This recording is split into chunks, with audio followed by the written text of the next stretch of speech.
bad and the ugly of U.S. politics from a Latino and Latina and Latinx perspective.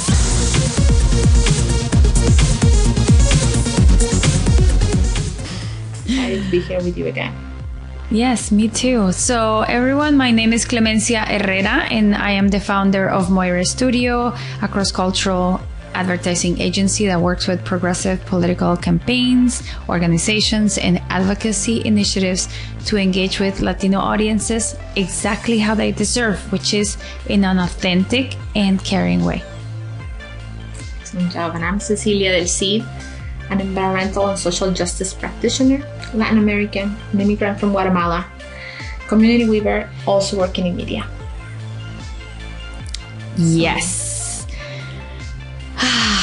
I'm kind of like, I'm preparing myself mentally for this topic, kind of, emotionally and mentally. We spoke about this topic a little bit last episode with Angelica Razo. But we decided to actually dedicate a full episode to this because our hearts are still very heavy from the last school shooting in Texas, as well as a slew of mass shootings that happened over Memorial Day weekend and more that happened after that. So we decided to take this time and speak our minds about how we feel about gun control. Yeah. And specifically how it affects our communities. Obviously, the discourse on gun control can go in many different ways, but this ultimately it is from a Latino perspective. So here it is. Here's what we think about guns from our perspective. If anyone cares to hear it, tell me. So before we dive into our thoughts. I wanted to sort of, talk about some facts that I pulled over when we were doing research for this podcast. Each year, more than 4,100 Latinx people die from gun violence in the United States. And that's about 11 people a day. About 2/3 of all gun deaths are homicides. And Latinx people are twice as likely to die by gun violence and 4 times as likely to be wounded by an assault with a gun as Anglo-Americans do. The other thing is that over the COVID pandemic, and I didn't know this, but gun violence went up. Yeah. And it was disproportionately higher for Black and Latino communities. And the gun violence went up by 85% over the pandemic. That's astounding. I don't even know what to say about that. Well, in a selected amount of cities, right? Not in the whole country. Well, it was the study was done among 9 different cities. That's 9 cities. Yes, it's a lot. It's a lot of cities, and it's 85% is insane. And obviously over the past few years, and I'm not gonna get into the reasons why, but hate crimes have also been on the rise, and because there's so many guns on the street, Latino communities are on the other side of that gun. So sad. And it not only sad, I don't know how you feel, Ceci, but I feel angry.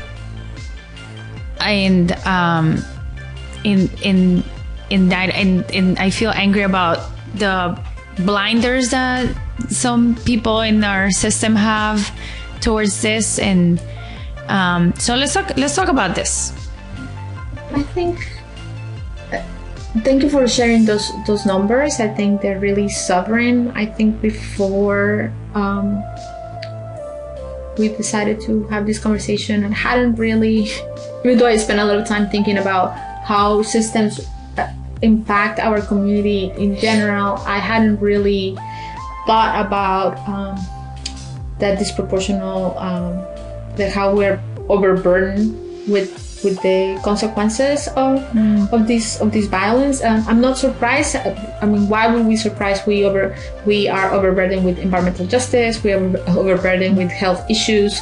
We are Latinos and communities of color, Black communities, disproportionately bear poverty, many other disadvantages, right? So I don't know why. I mean, it speaks a little bit of my privilege. I want to own it, to say, how is that affecting my community? So to look at that data and say, there was an increase, and from that increase, 85% happened in my community, is sobering, because that means that the children of my communities go to school and face violence or potential gun violence. Las tías, los tíos, las abuelitas, our friends, we ourselves, when we are in our communities, in neighborhoods who tend to congregate or segregate, that are segregated by race, it's easy to we find ourselves every day facing that. And I think you mentioned anger. I feel a little numb. I think personally feel a little exhausted, because I think as I said, I'm Guatemalan, and I have never experienced being in the opposite side of the barrel of a gun. I don't really like weapons. I remember my father owned a revolver years back, and one day he realized in a situation he was never under that decision, I'm tired of being robbed, I'm tired of my things of being taken advantage, I'm gonna defend myself. And when the moment life put him in a situation like that, he thought it's not worth it to take a life, take the radio of the car or whatever it is, so I think it's easy to think that we will be able to use a weapon to defend ourselves, to protect our material belongings, and we work really hard for them.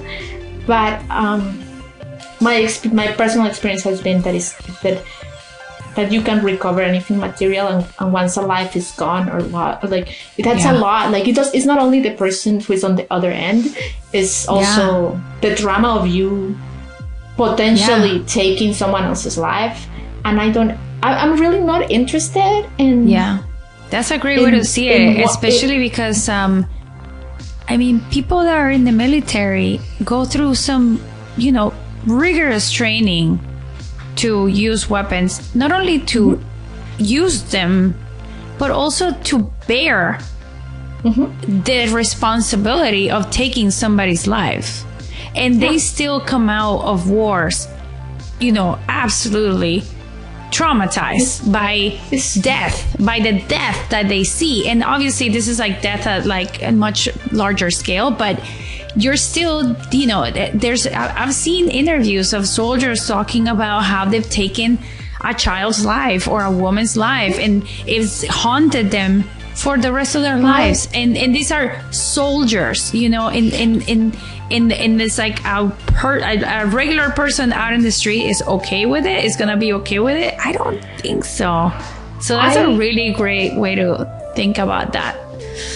So I think about how it happens in the imaginary. I think you and I, when we're preparing to have this conversation, talked about what are the cultural bases, and we'll get a little bit into the cultural bases in the United States. But I also want to think about other things that allow us to think that death is not final, at least when you're younger or a child. And I'm thinking about moments in which children or young adults have wielded weapons. I think video games and so many culture, like these ideas of there is violence is so generalized and so available and so ready in ways that I feel other generations didn't have access to. Like, obviously, my generation began to play with like video games and very violent video games, but now you can have, you act as if you're an assault, you're assaulted in an assault combat unit. And I think it does something to really comprehending how finite and final that is, right? It's a loss. It's a loss from every end you see. Yeah, and there's other people connected to it. Yeah, and it's the loss of the life. It's the loss of the people who lost that life, and it's a loss. I feel like there's something chipped away from you of your human. Like there is something that is a before and after when you are put in a situation in which you've taken a life. I'm sure. Even people who have been, we come from areas who have sicarios or like have had like highly trained and people who are extremely violent and those guys are very like dead inside. Yeah, no, but at some point. They're dead inside, but they didn't start dead inside. Yeah. They've grown to that, but like that begins with that violence, right? Systemic violence in which you're exposed, and you begin to take life, and at some point you become numb, like you said. You're numb. You become numb. Yeah. So I think I think we've seen so many. Like you started also saying that there was some, other shootings over Memorial Day weekend. And I'm like, what happened? When did this happen? And there was 17 mass shootings since Uvalde, and Uvalde was May 24. And that means that there was 13 people who were dead and 70 that were wounded. Like there was 17 mass shootings in the last week. And there is also like a description of what a mass shooting is, right? Like, but that is like, there's been 230 mass shootings this year. Yeah. And I mean, I live in Boston, as most of you guys know, and on Fenway, which is a baseball stadium, there's a big billboard that has a counter of how many people have died by gun violence, and it keeps going. It keeps going up and up. It's staggering, and it's sad, and it's also angering, and but like that's let's sort of dive into. I think that's a good place to start. Like what is the origin of the U.S. is really the only country that has the economy that it has, and it has so much gun violence. It's like there's no other country like it. And I think there's an origin behind it. There's a culture of guns behind it that is really what the conservatives are strapping themselves onto, and really like recalling this culture. So let's talk about the culture. Where did this come from? And we were talking about this as we were preparing for this talk, and this country was taken by force.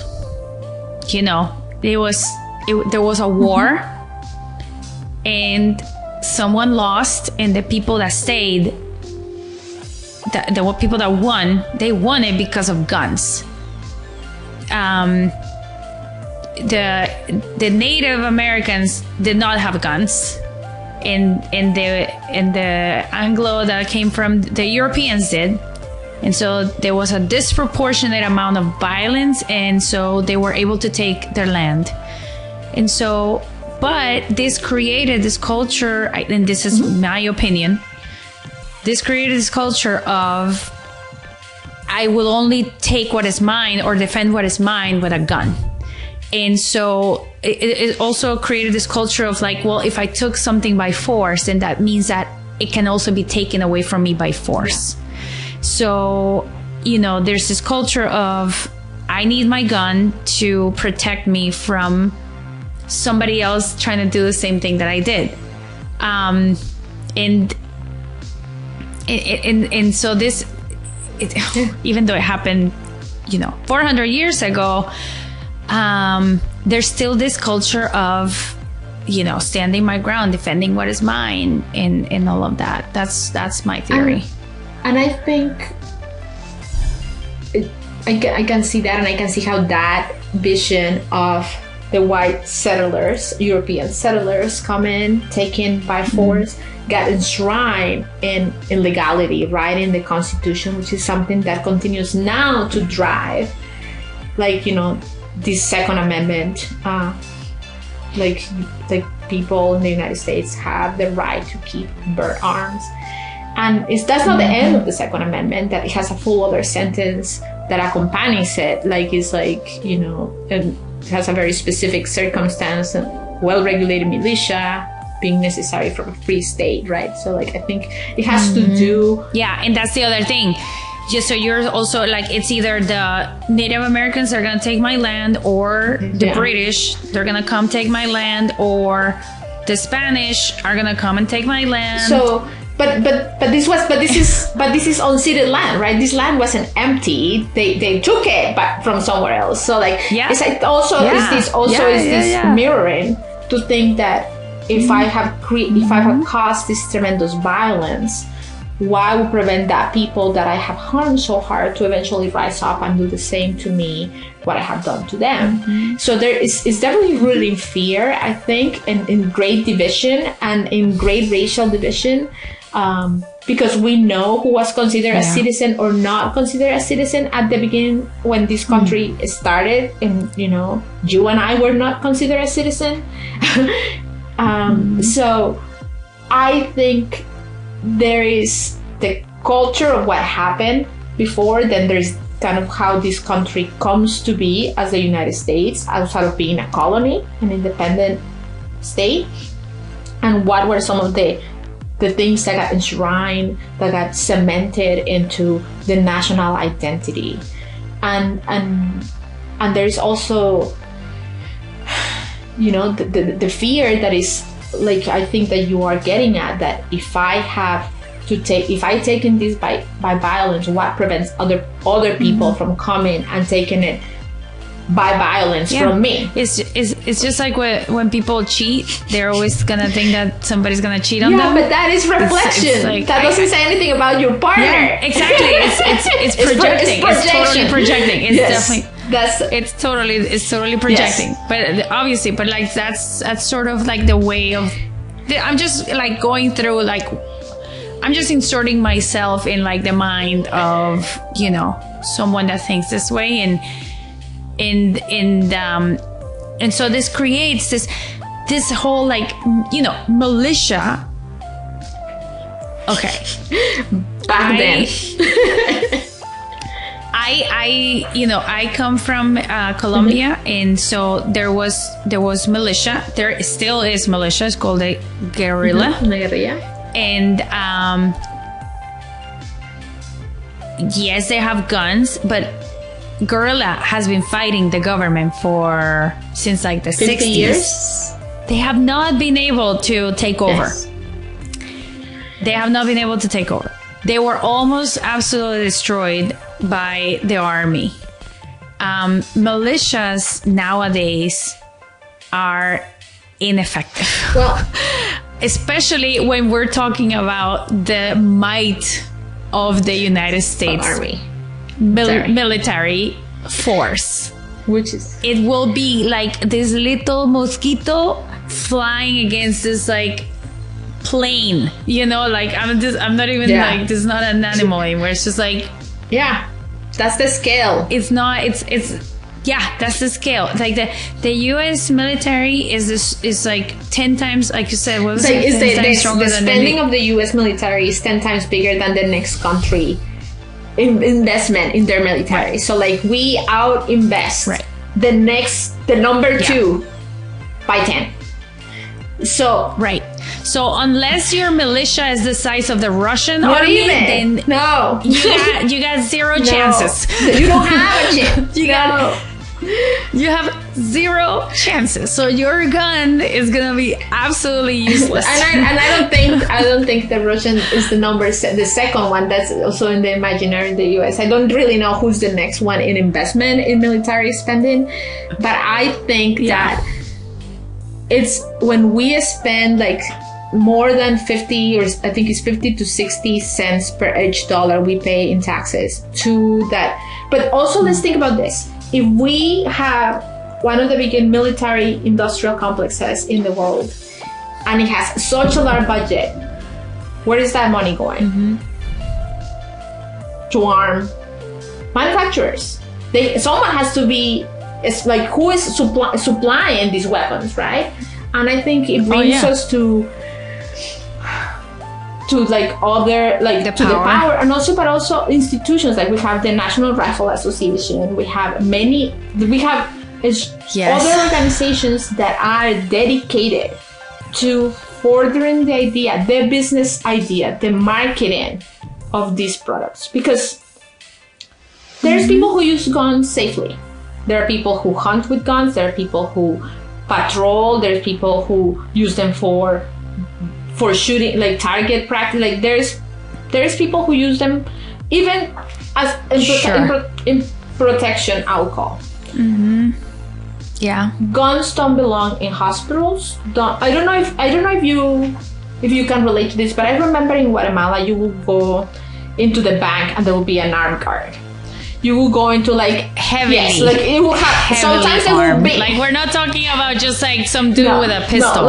He had like an automatic the ginormous thing on his back. And also sometimes they will be in like these like blindados, like like bulletproof. The bulletproof. But sometimes you will go into like an electronics store and there will be an armed guard, and there's like armed guards everywhere as you go through your civilian city. Where I did not see an armed guard was in a school.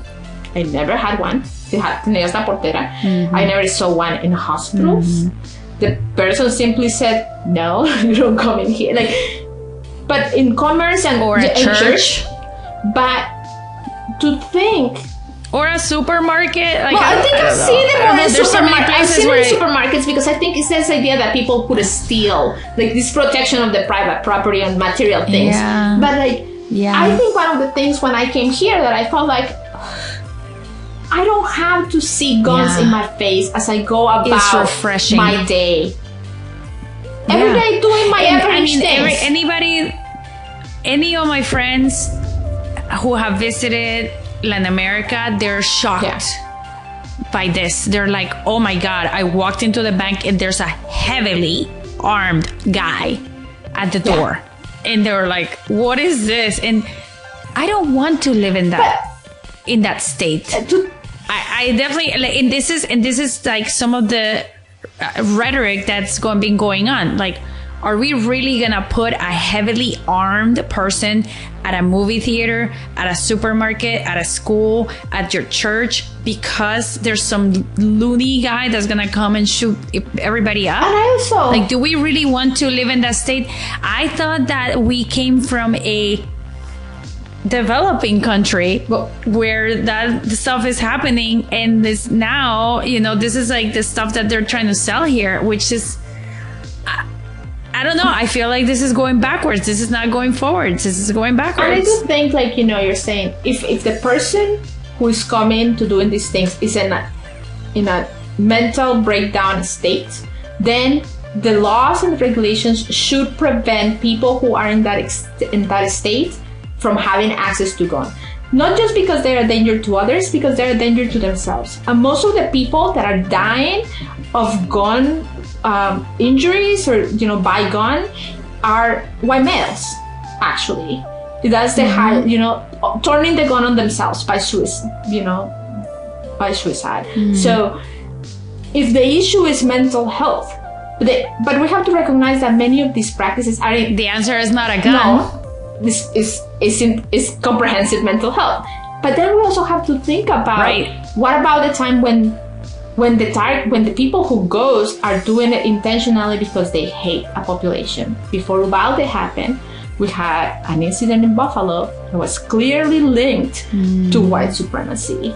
So that is not a mental health issue. I mean, I would argue that there is mental discapacities and that there is some, but like there is other things there. But like then there is regulation that should be put in place that people with convictions by certain crimes, hate crimes, domestic violence crimes, should not be allowed to own a gun. And I think that those are the things that we're asking for. We're asking for logical yeah. Well, safeguards. you know who they did that to? You know who they did that to? To Muslim people. After 9/11, there were a bunch of people calling FBI and police and stuff like that, thinking that people are radicalized. Why can't that happen also with, other people of other ethnicities? Why can't, why can't other people be radicalized as much? Yeah. And I think that, the kid from Buffalo, he was definitely radicalized. Yes. And nobody thought that this was a red flag. Like, I don't know. I feel like it's too lopsided. Like, the radicalization it should be evident to a lot of people from all different places. And it's not just like, it's not just the Muslims that are being radicalized. There's a bunch of people being radicalized in different ways. And it should be okay to report those people and just say, hey, I feel like this guy is actually like crossing a line here. And I'm concerned. And this is one of the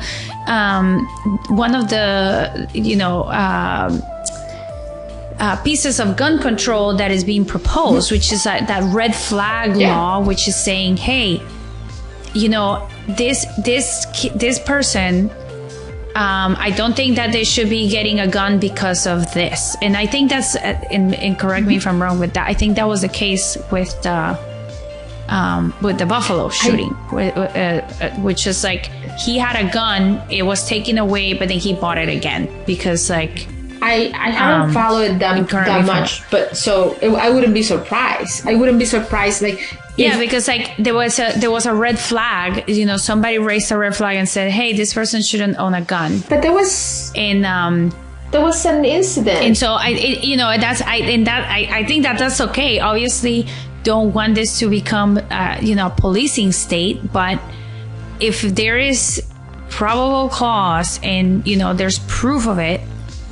There should be, if somebody raises a red flag, hey, I think that this person is not okay to own a gun, I think this should be heard. Yeah. And I think there should be a law around that. But once again, and then the biggest issue is like if people raise a red flag and it's not in a database, which is what happened, when they went to buy the second gun, that didn't come up. That didn't, like, there was no alarm that went up and said, hey, you know what, you're banned from owning guns until, I don't know, until you do something. Just like you can't drive your car after getting a speeding ticket until you go to the little school and you get your points down or whatever.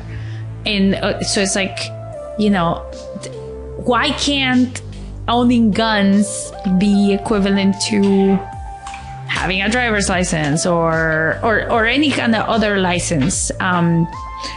It's just like anybody could just walk up and buy it, like without absolutely nothing, not even like some sort of exam, some sort of preparation. I mean, and we talked about this a couple episodes ago, but in certain states, women have to go through testing and preparation and a bunch of different consultations before getting an abortion.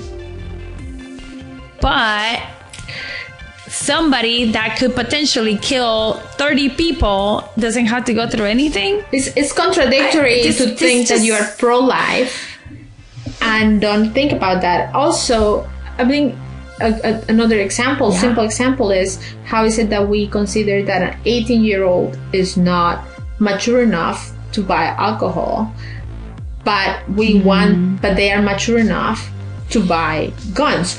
Also, recognizing that gun manufacturers are creating high caliber assault weapons like the AR-15, the Junior 15, which for doesn't children, belong in the hands of anyone. Children. So we're not even we're saying 18-year-olds can buy a gun. We're saying children can have their own little design for their body, ergonomically designed for their size assault rifle. Which is another thing, you know, like why military do you need caliber. an automatic weapon? Why do you need an automatic weapon unless you're planning on killing massive amounts of people or massive? I don't know where. And like hunting, you really don't have you know opportunities to kill massive amounts of animals because you know they will run away or whatever. You're usually just like hiding and kind of like shoot one. If you go with an automatic weapon, all the deer run away. So I don't buy this whole assault weapon for any other reason than to, you know, show who's like the powerful one, like to show force and to like intimidate people, or to actually do some real damage that you could go to jail for. Maybe not. So I think bringing it back to... That's why I said could. That's why I say could. Because I think one other thing that, you know, you keep also grounding me on is like when we think about how this affects our communities, my community, your community, segregation is real. It breeds distrust and fear. And I think there is also this idea that we have like good abiding citizens have to you know, protect themselves, and at the same time it's like, is it really dangerous, or is it an imaginary danger that has been created by rhetoric, by stories? We know that most gun violence is actually perpetrated and suffered by white citizens in this country, but but incidents that involve people of color are overrepresented in the news. So it creates a disproportionate image and idea of who is violent and where violence is happening. So it creates a sense that you need to be, you know, almost like a boxer. You know, if you've ever seen a boxing match, like what does it war say? You must protect yourself at all times. In that moment, yes, for 10 rounds, like because you are like fighting. This is the wild, wild west. Like this is the wild west, guys. You know, you gotta like, you know, and have your cameras and your guns, and because like everybody's gonna come and get you at any time. And I think that I don't want to live that way. I don't want to live in fear. No. I you know, I'm sorry. You know, I feel like we, you know, you and me coming from a country that has been completely destabilized, and unfortunately, I have heard gunshots. You know, when I was a kid,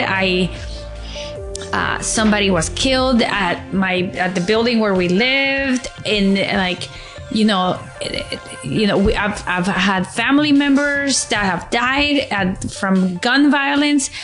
I have experienced the devastation of guns. I didn't move to this country to suffer that again. And so I'm not gonna live in fear. This is not the Wild West. We're actually civilized people. We're smart people. We've evolved. It's been 300 years. And I think that we can get over it. There is too much money to be made. Yes. And there is fear. And there is division. That's the other point. Yeah. And as long as there is that division and that message that tells me that my neighbor is out to get me, that person next, that I am this close every day of seeing at the barrel of a gun,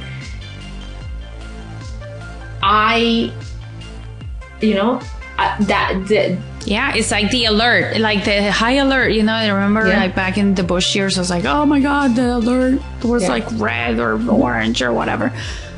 If we maintain ourselves at this level of high alert, obviously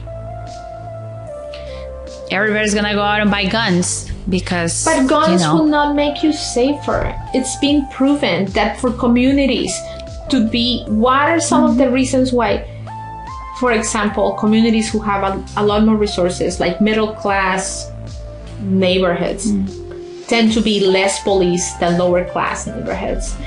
And therefore, there is less arrest, there is less interactions. Also, there is also less reporting. I think also for our communities, it creates distrust. So when we really need to rely on our public servants, the police, where they're, public servants, to like come and provide a service that we think they're gonna come, they've only been trained, it's like they've only been trained for certain things.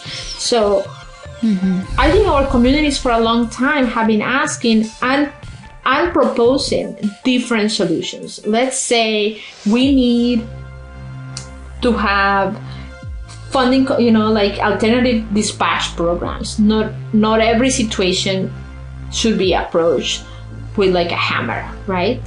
Or some need a tweezer. There is issues in which we wanna create an environment of safety or like invest in other services so that those risks, that those things that cause high risk begin to be eliminated, so that the police can get to do what they do, which is after crimes have been committed, investigate. Like there is also the idea, there is also this fear when you think about the police's excuse many times when shooting a civilian is, I fear for my life. So they also live in fear, and that is the excuse that we use consistently to say, because I fear for my life, I have the right to take yours. Like this is like a stand your ground almost. And I'm like, that's a law. But like what I'm saying is demonstrated that certain populations are more targeted and suffer by being shot in the back. How can you be afraid of someone who's running away from you or turns his back at you? In the data, according to what we just read, the data shows us the opposite.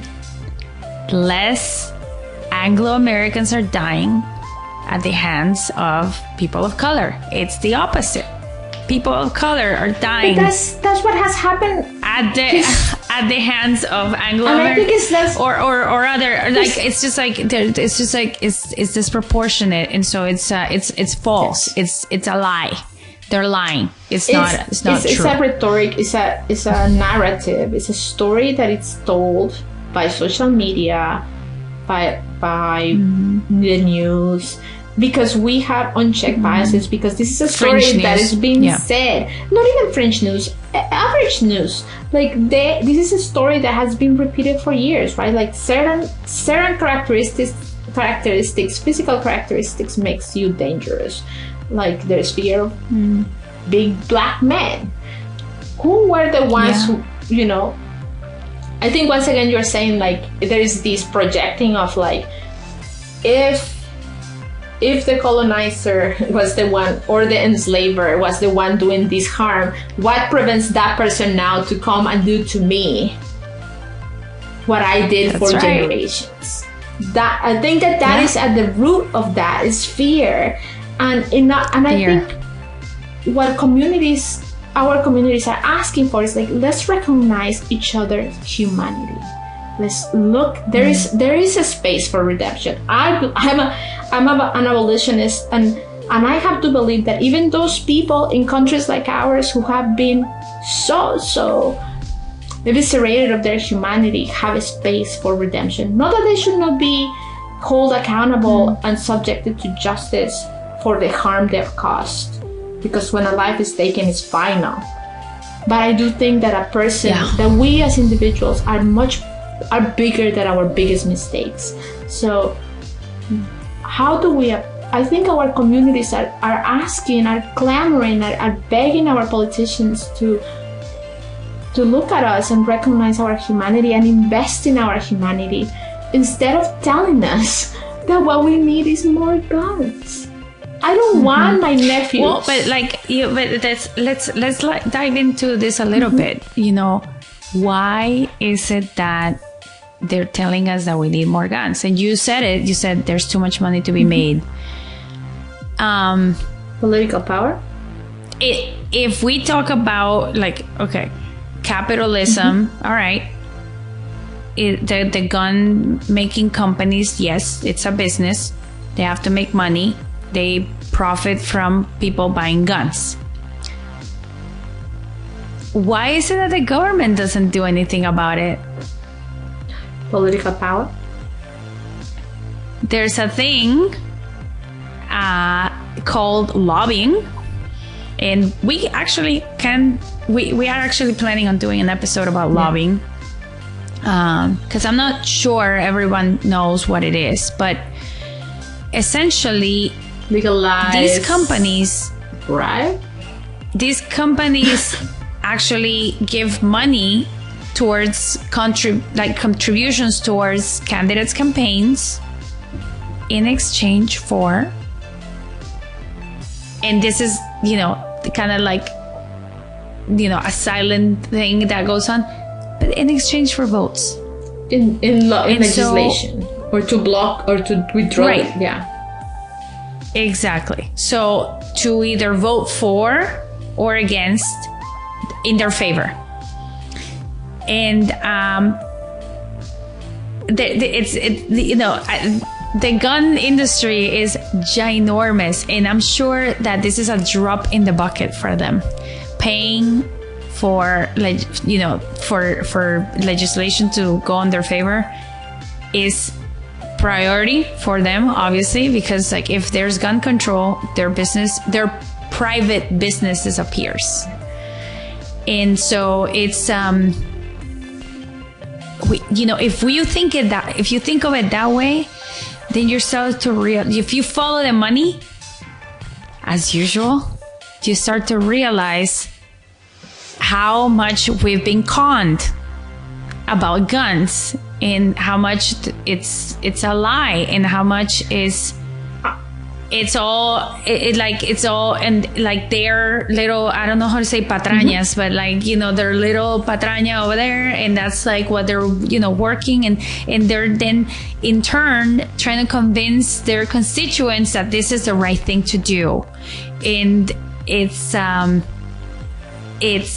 con. Yeah. For other people to make money at the expense of people's lives, of our communities, at the expense of little kids' lives, of elderly at the lives. expense of yes, exactly, at the expense of innocent lives. There is blood on the hands of certain people in government. Yeah. There is blood in their hands because they have not done nothing to prevent this from happening. And this is why I'm so angry about it. Yes, it is. But it is enraging because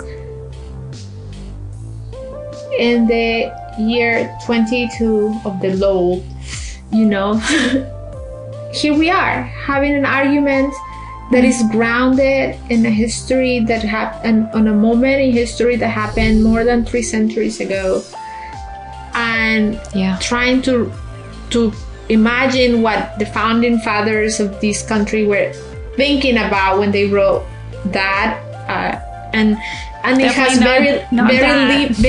very real lived consequences for all of us, for the families in Uvalde, Texas, for the families of the children of Sandy Hook, for the families of like the list goes on and on and on, and we wouldn't have enough time in our podcast if we read the names of every school, venue, of situation.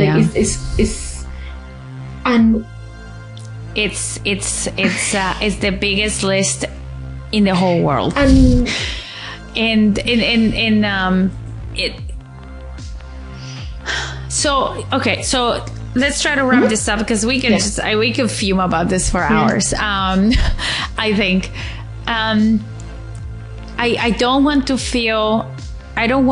to end this by making all of you guys out there feel like you're powerless or that there's nothing you can do, because there is. Once we realize that this is all a profiting business, and we take that veil off and you say, and see it for what it is, then we can say, no, I don't believe you. Yeah. And then we can vote for people that are pushing for more gun control. Better options. Because there's plenty of people out there pushing for it.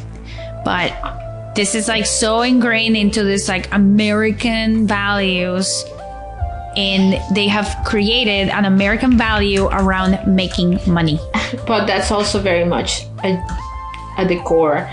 And I'll say most people who I think of themselves as truly law-abiding citizens who understand guns, who have been trained to own guns, who understand that when there's children in the house, or even when you like your guns when you're at home get locked, get separated, that there's best practices about to maintain and use and operate a weapon.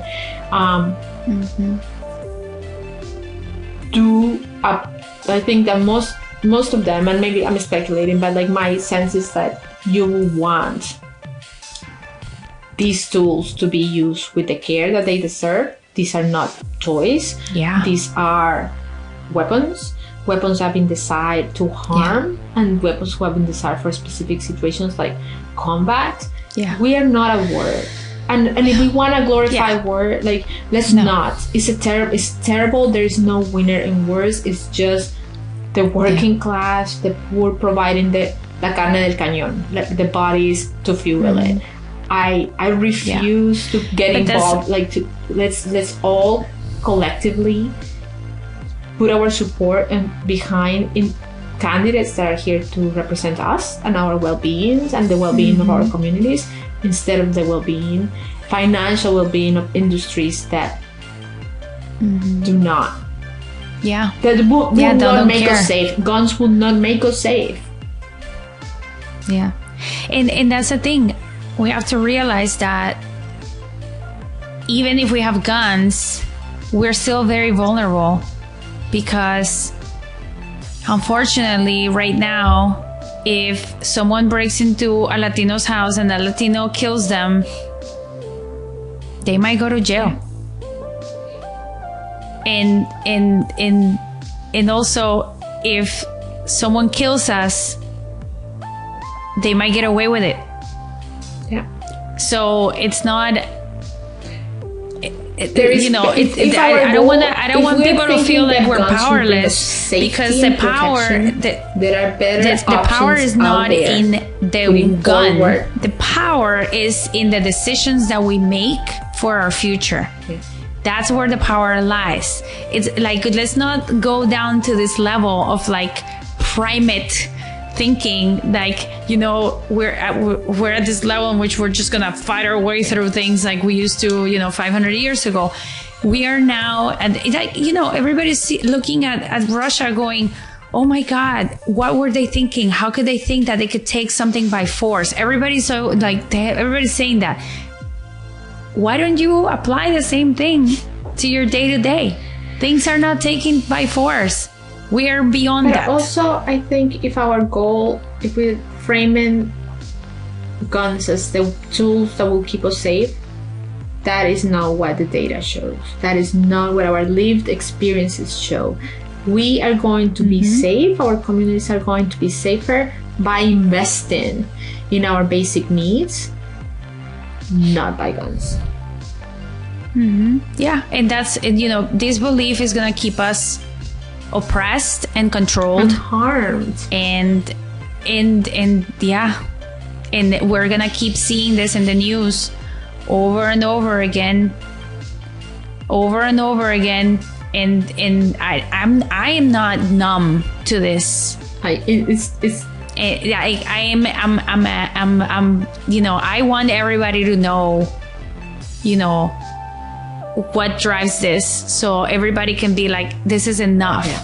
We don't want any of this anymore. My heart hurts for those moms and those fathers. My heart hurts. How could you think that I'm sure so many parents out there are thinking, I'm going to drop off my kid in school and I don't know if I'm going to see them again. What is that? What kind of country is this? We can't do this. We are better than that. Who goes to the supermarket and think, hey, I didn't know if I was going to see, and that happened. In fact, it has happened so many times. And how many more are going to happen before? Is it going to have to be until one of our own it's gone, until we are gone, for it to become? When I was thinking at the beginning that I wasn't numb, I think the word more than numb is exhausted, and I think it's because emotionally it's extremely devastating to see. To imagine, to imagine the kind of pain that comes from an experience like that. It's horrible. Thinking that is in a school, right? A school is how can you concentrate on learning, on healing, on anything if what you are is afraid? And we don't need that. And it's not just the kids that are unfortunately dead.